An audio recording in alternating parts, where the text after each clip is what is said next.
The following program contains scenes which are violent in nature. The material is being performed by professionals and should not be attempted at home.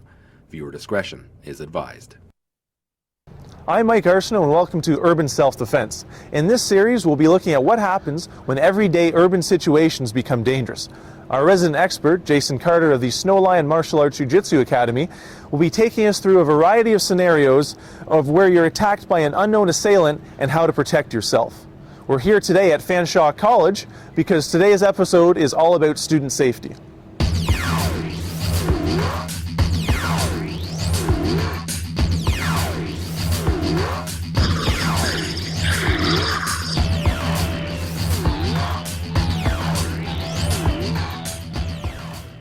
Good morning, class. I'm Professor Mike Arsenault.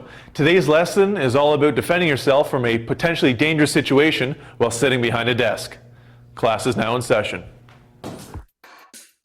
In this scenario, Jason will show us 3 different ways to defend yourself behind a desk.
Jason has shown us 3 different techniques to defend against an attacker while sitting at a desk. Let's break each one down step by step. So Jason, if you want to show us the first one. Excellent, sure. This is where an aggressor comes. I'm sitting at my desk, and he comes and places his weight in a threatening manner, basically threatening my space. So he comes and threatening me. First thing, this is not a very good situation. I'm sitting in a chair, I have a man that's threatening over top of me. I do not want to stay in this position for long. Well, you're kind of stuck right now. Exactly. Yeah. So my first thing is I need to get away, but I need to do it with controlling him. Because if I just start to stand right now, he will hit me or will do some kind of action towards me. So the first thing I want to do is get my hands up in a non-threatening manner. So, try to reason with him first. Hey, we don't want to do this. From here, I'm going to grab with 2 hands, grabbing onto his wrist. Okay? From here, I'm basically going to stand. As I stand, I'm going to pull him off balance towards me. So you're driving in with your heels into the ground then? Exactly. Okay. And if you notice, as I pull, I am turning his arm over. Okay. The key is, wherever his pinky is, his elbow is. Your pinky follows your elbow. My goal here is to pull his elbow just over the edge of the table and apply downward pressure. Again, attacking the integrity of his elbow joint. So is that going to dislocate the elbow? Is that the idea? It could very well dislocate the elbow. If I just hold there and continue with pain, it creates what I like to call pain compliance. If the man's in pain, he will comply. From here, I'm going to basically keep my space, slide back. I don't have to break his arm. I just need to get up and get safe. And from here, I can release him. Hopefully he's learned the lesson. What if you're not able to rotate the wrist? Can you just do it from a neutral position? Will that have the same effect? So if you're not able to turn? From this position, the problem here is if I go like this, he will stand. Okay. So you need to make sure you get that turn. And the nice thing is if I apply this pressure this way, what's happening is he's being pulled harder into the table. Okay. So he can't stand if he physically wants to come through the table at me, which he can't.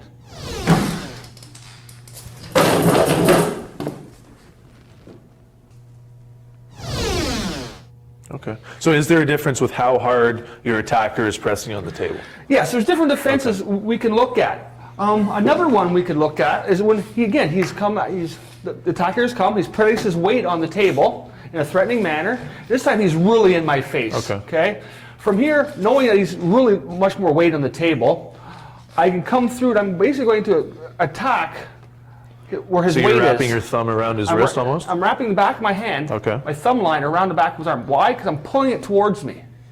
As I pull towards, I'm going to grab the meat of his pinky. From here, I'm going to turn his hand, taking his fingers towards the sky. bringing him down, flattening his arm out onto the table. Okay. Okay, right now, I keep control over his hand by the meat of his thumb and the meat of his pinky. From here, I'm going to roll this forwards, forcing his body into the table as I stand. Okay. Okay, and from this position, to make sure he doesn't chase after me, I can pull towards me, bring him hard into the table. So he's going to turn his teeth into chiclets then on the edge of the desk. Yep. Okay. Get all kind of snagged there and give me much more time to successfully get away. This here is also attacking the integrity of his wrist joint. Is this the same idea with the pinky follows the elbow? Again, yep. Yeah. I want to bring this to the sky, his fingers to the sky, so his elbows towards the sky. Okay. Again, he cannot stand up very easily, because for him to stand up, he has to basically force his wrist to come backwards, and he can't without breaking his own wrist. Okay.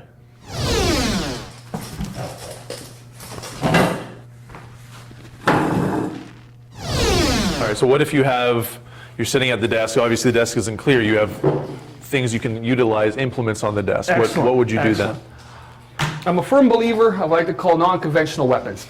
Everything around you can be used as a self-defense tool. Okay. In this case, we could be reading a book. Maybe I'm sitting here reading a book, and he comes along, and surprises me. Whoa. All right. Again, I bring my hands up, first thing to protect myself in case he's going to strike me. And also, look, I'm trying to calm him down. Your best defense is trying to get yourself So this might work too. You might not have to do anything. This right here might just kind of... And if it does, this is our goal. Ultimately, is to get away safely without causing harm to him or me. Okay. From here, same rules apply. I don't want to deal with this man, so I'm going to come in. This time, I'm using both hooks, pulling him towards me, bringing him chest to the table. So same idea as the one before. Exactly. Okay. I'm taking out basically the two things that's holding him up. Okay. So he falls face first towards the table.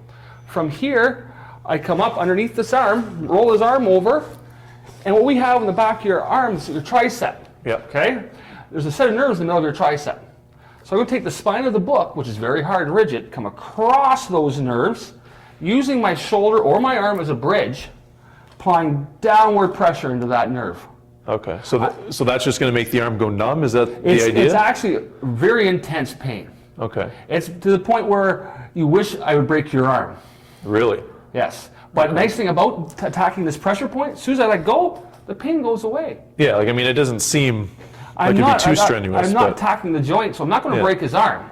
I'm attacking a painful pressure point. Again, pain compliance, causing him to be in a great deal of pain while I can safely get away. So it's almost like a cattle prod type thing, right? So he's going to feel a jolt of pain, immediately reacts, and then relax, and then hopefully you can get away. Yep. Okay.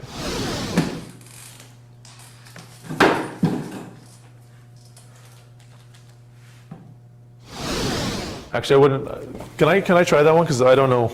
It doesn't seem as tough as the other ones you're showing me. Okay, let's try this. Okay, so I'm coming at you. I'm putting force on the desk. Yeah, you come down. You place your weight on your desk in a threatening manner. Okay. All right, you're coming at me. You've got your weight. You're really angry at me. Again, I don't want to do this. I want to go home peacefully. We want this to end peacefully. But I'm going to scoop through. Okay. So I'm down. Bring you down. I come over top of that tricep nerve. Yeah. Okay. And from here, all I'm doing is going to bring this book in. Yeah. Okay. Yep. That hurts. Okay. And you can see, as soon as I let go, the pain more or less goes away. Yeah. It's not that I'm attacking your elbow joint, so there's no chance of me really breaking your arm. Could I attack the elbow joint? Oh, definitely. Yeah. That's the other possibility, depending on the level of aggression of the situation. But in this case, I'm just going to come across that tricep nerve right there, which causes a lot of pain. But once I let go, it's okay. Okay. Well, there you have it. We're going to take a short break before the tears in my eyes start coming down my cheeks. So thank you, Jason, for that. And we'll move on to the next segment. And I'm never volunteering myself again.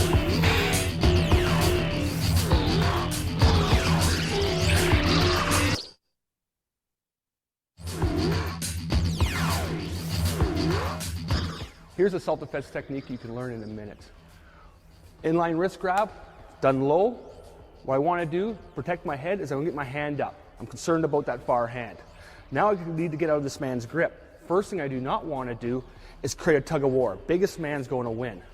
What I'm looking at escaping through is its weakest point is his thumb and his fingers. To do so, I'm going to roll my thumb and my hand over, drawing my thumb to my opposite ear. Doing so causes the blade of my wrist to be cut to his fingertips. So my hand is up, Now what I do is I just do my escape. I step back. I've created a safety barrier between me and him. Now we're gonna do that one more time. We're gonna look at it a little quicker. He grabs your wrist, your hand is up. I step back, I escape, creating that space. There's one more tip to help keep you safe.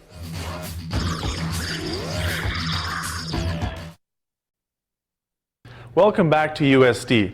Students spend a lot of time walking to and from classes, so what Jason is going to show us now is how to protect yourself if you're approached by an attacker in a hallway. Here Jason is minding his own business in a hallway when someone wants to pick a fight. Hey, I don't need this. Come on, I just need to go back to my dorm.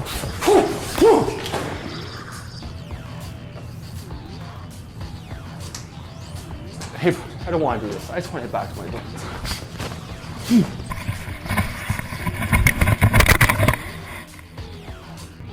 Now it's my turn to inflict some damage. I'm going to run through the hallway scenario on my own. I'm strapped to the hero cam right now. Jason's going to lead me through this. Now, Jason, before we get started, is there any way I can maybe get a smaller opponent? Sorry, Mike, we can't do that. Opponents come in all different sizes. Well, what about a small child? Would probably be about more if this my technique speed. works against a big person, it's going to work against anybody. Okay. All right. So I'm walking along. I'm reading my book. And this is where a case where we always keep an eye on your surroundings, right? Yes, you can look at your book, but don't engulf yourself in the book. Don't have the horse blinders on. Exactly. Look around. Be Know aware what's of my going on. surroundings. Exactly. Because Okay. in this case, there's this man over here that's upset. Okay. He wants to hurt you. Okay. So I'm walking along. I'm checking things out. He comes out at me. So first of all, hands up. Make some space, because Okay. if you have more space you have, better time for you to react. Okay. In this case, we have lots of space. Have your back to the open hall. Never turn your back to a wall. So I don't want to be cornered against a wall, basically. Exactly. Okay. So I'm out in the open space, so we're okay there. I've created. You get your hands up. Okay, right? hands up. The first thing I want to do is try to diffuse the situation by Okay. being calm. Saying, hey, I don't want to do this. I just want to, just let me through. I just want to go to my door. Okay. Right? Talk to him first. Reason with the person. Let's talk about this. Take it easy. Yep. And always in this case, you start to notice, what is that? That fist back there is starting to clench. Okay, so Knowing that I'm chances watching are, there. He's exactly, coming at me. he's going to Okay. try to strike you. Okay? Okay. So when he goes to swing, he's going to basically try to strike you on your temple. Okay. What I want you to do is you're going to basically take one step towards him. As you step, I want you to take your hand, you're going to reach up and reach right around the back of your neck. Grab the whole back of your Okay. neck. Okay?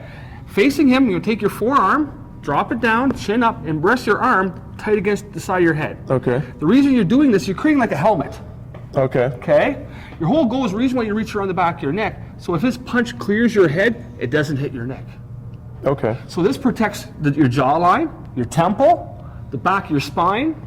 This will protect you against probably 95% of all hook punches thrown to you on the street. So that's why I don't want to be just elbow up. So No. there's a method to the madness of actually reaching around. Exactly. Driving. And you want that tight against the side of your Okay. head. Because if you have space in here, when he hits you, your arm's going to slam against your head and probably knock yourself out with your own arm. Yeah. So I'm going to be flush. Okay. Flush against my head. Okay. So I'm ready for the punch. So here When he he throws comes. the punch, I drive boom. it. So do I drive it into his arm, or I'm just taking the basically, brunt of it? the reason you're stepping in is you're stopping his force before he can generate too much. Okay. Okay? So that way when he generates force, you've stepped into it to stop that force. Okay. Okay? So now you just want to open up your hand, you're going to reach over and grab the assailant by the back of his neck, pulling him down towards you. That way it keeps him off balance. Okay. Now, using this tough spine of your book that you happen to have in your hand, Yeah. again, non-conventional weapons. It's something that you have with you. Use it. You're going to take it, you're going to strike him across the bridge of the nose with it. Driving to the bridge of his nose. Okay. Driving the bridge of the nose. We all been hitting the nose. What happens? Your eyes water, water, you get confused, right? Disoriented. That's what we're trying to do. Now, after you hit him in the nose, chances are he's going to stumble a little bit. Then you're going to take that. You know where the sweet spot is? You probably heard in boxing the sweet spot. Yeah. A little spot on the edge of your chin line that knocks you out. That's what you're going to take with this. You're going to try to drive him just in the jawline with it. Right there. Yep. And then he's going to go out, and then. Yep. And what you do is you hit him. Which way does his body go? His body's going to circle this way. So you're going to pull him using your hand towards This the way, floor. and then throw. Boom. Exactly. Okay. There we And go. depending on the level of aggression, you can, Then I hit can him, kick you him could while hit- he's down. You could hit him while he's down. Okay. And the biggest thing is to get away. Okay? Okay. There's many places you can hit him. You can hit him in the bridge of the nose with that first strike. The second strike, you hit him in the jaw. Depending on the level of aggression, you can hit him with what's known as the carotid artery. The artery in the side of the neck, which will quickly shut the blood off to the head, which gives you like that standing 8 feeling where you feel woo, a little Yeah. woozy, and that'll knock him out. Perfect. So again, we've stopped the situation without causing serious undue harm towards this attacker. And then I'm free to get away. You're free to get away. Call campus security and get him out of here. Perfect. Well, there we go. Thanks a lot, Jason. So there you go. You're ever approaching a hallway, approached by an attacker, you need to get away. Just go through the block, right? Protect your head. Protect your head, flush against, and then you have the free hand to do some damage. That's right. And use what's on you. In this case, a book. Fantastic. All right. There you have it from the man himself. We'll be right back on Urban Self-Defense.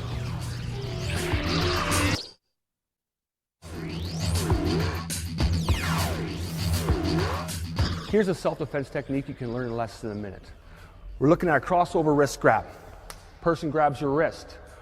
I'm concerned about him throwing this punch to my head. So I get my hand up, protecting my head. What I do not want to do as soon as a person grabs me is create a tug of war. Biggest person is going to win. So I need to escape through the weakest point of his grip. So from here, I'm going to step off to his side, his free side. So as I do so, I'm going to bring my hands up. Both palms facing away, protecting my head and my upper body. From here, I'm going to push in the back of his tricep and his forearm, pushing across his body, freeing myself and giving me room to escape. We're going to look at that one more time and a little quicker now. Grabs your wrist, hand is up, step free, push to safety. There's one more technique to help keep you safe.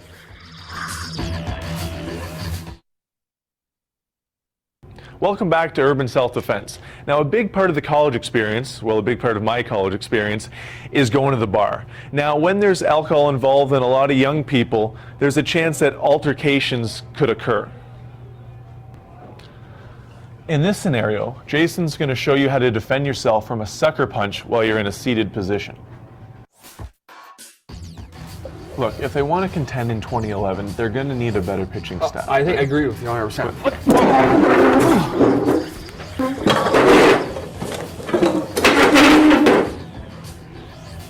They're going to need a better pitching staff. I agree. Right.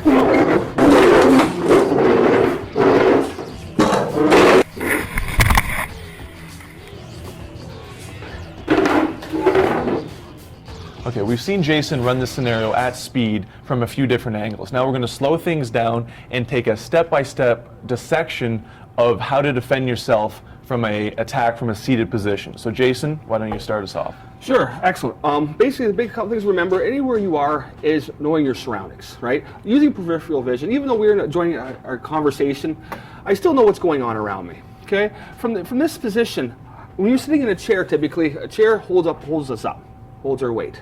I'm not a very secure position. I could be knocked backwards. So when I'm sitting here and I see an aggressive attacker or aggressive person coming at me and throwing a punch, I'm instantly going to shift my legs. Okay? I've shifted myself on my position here where my weight is really no longer on the chair. So if you were fully on the chair, you would be knocked backwards, basically. Exactly. If I was using the chair as a full support, he would have drove me clean off my chair and out into the floor. So seeing him coming and using that peripheral vision, I've switched my stance or my seating position so I'm able to take this oncoming force. So from here, What type of block is this called? This is what's called a double forearm block. Okay. Where I am blocking, there's two nerves in the arm, one in the basically forearm, one in the lower arm, upper and lower arm. I do a double block.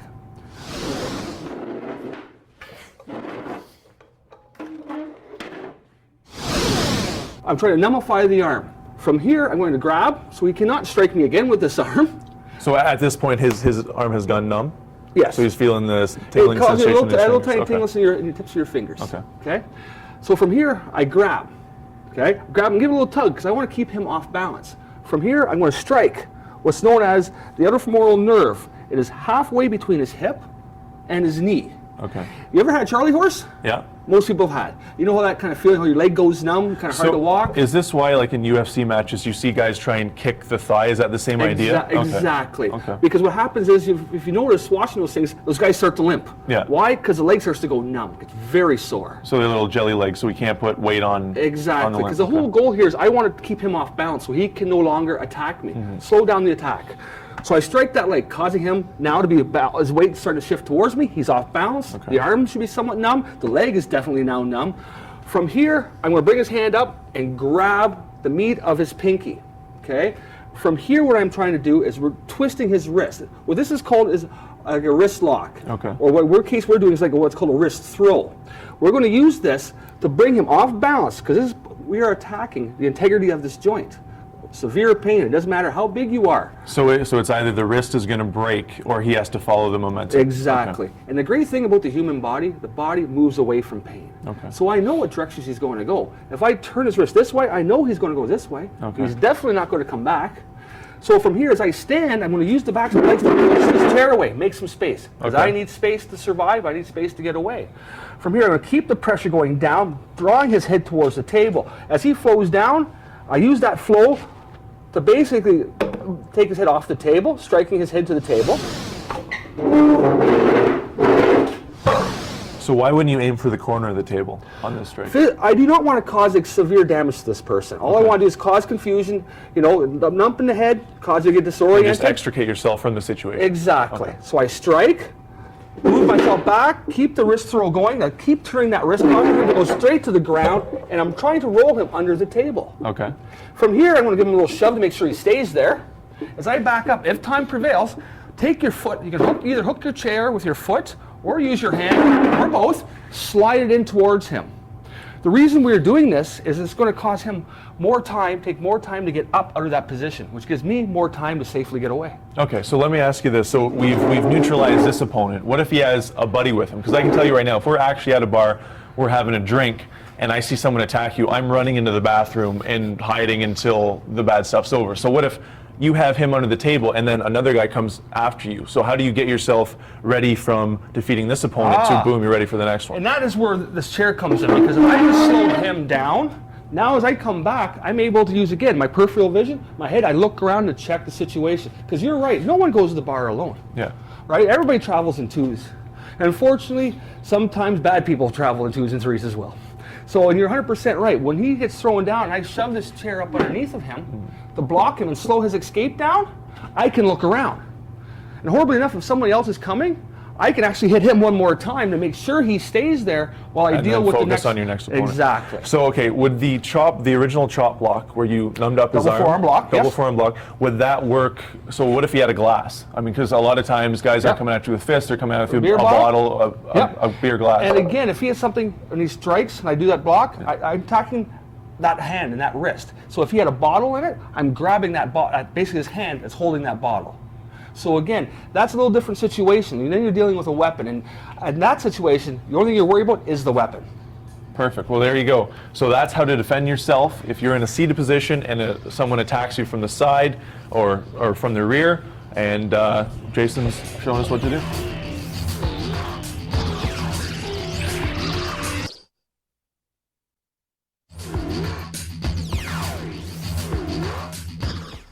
Here's a self-defense technique you can learn in less than a minute. A high inline wrist grab. My hands are up in a defensive position. I don't want him to hurt me. Nice thing about this, my hands are already up. I can protect myself from this far hand, but I still need to get away. I need to escape from this person's grip. One thing I do not want to do is create a tug of war. The biggest person's going to win. What I'm going to do is I'm going to escape between his thumb and his fingers, which is the weakest point of a person's grip. To do so, I'm going to roll my hand, my thumb over, drawing it to under my opposite arm. As I do so, I'm going to scoot myself back, creating a safety space. So my hands are up, I draw it, I create that safety space. Let's look at that one more time a little quicker. My hands are up, he grabs, I escape. There's one more tip to help keep you safe.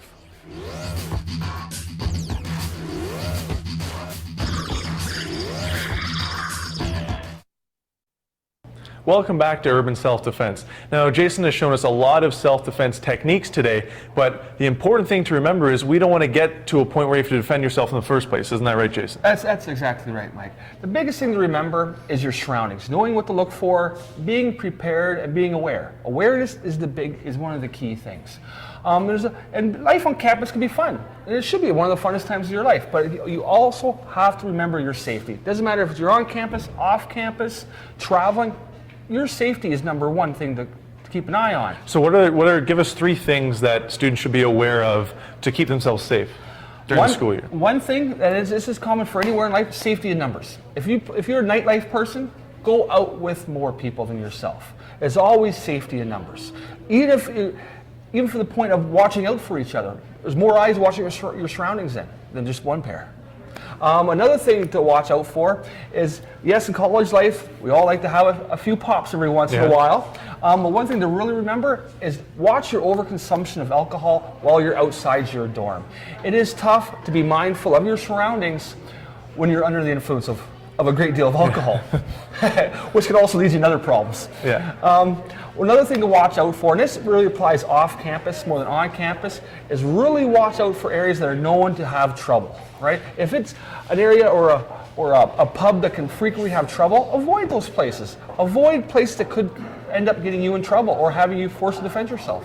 So what would you say to a person who's going to take all these tips, they're going to be aware of them, they're going to follow them to a T? You don't want to spend your life worried either, right? No. So how do you balance between looking out for yourself, being aware of your surroundings, and being kind of a worrywart and kind of shutting yourself in and not going anywhere? So what do you do? And that's the biggest thing. You don't want to turn yourself away from society, because we all have to interact, and society is not that bad of a place. But we also have to realize we need to look after ourselves. It's no difference in driving your car down the street. Do you just stare ahead of you when you drive, or are you using your surroundings to know where everything is at? Same as walking down the street. I'm not saying that people get to a point of paranoia. I'm saying treat it like driving a car. Know what's around you. Know what is happening around you. Know when something's going to step out in front of you. There you go. So students, be safe and have fun. That's all from us here at Urban Self-Defense. We'll see you again next week.